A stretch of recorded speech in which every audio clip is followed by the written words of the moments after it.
ওয়ালাইকুম আসসালাম।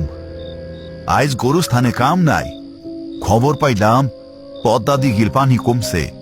বিশাল বোয়াল আর শোল মাছ নাকি আটকা পড়ছে কাদার মধ্যে।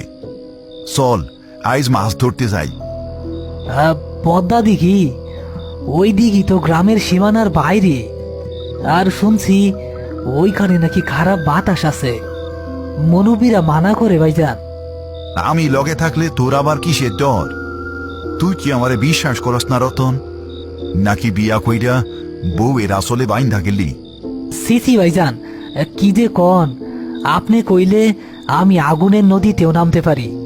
খারান ভাইজান, আমি টর্চটা লয়ে আসি। আরে টর্চ লাগবো না,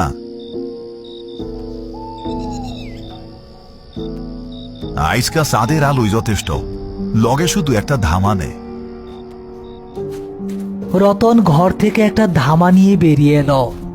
ময়না জানালা দিয়ে দেখল তার স্বামী করিম ভাইয়ের পেছনে পেছনে অন্ধকারের দিকে হেঁটে যাচ্ছে।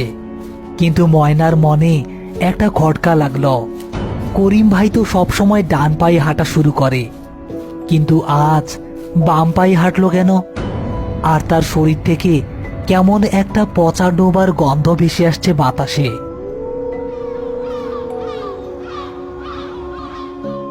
গ্রামের নির্জন মেঠো পথ, দুপাশে ঘন বাঁশঝাড়, বাতাস একেবারে বন্ধ।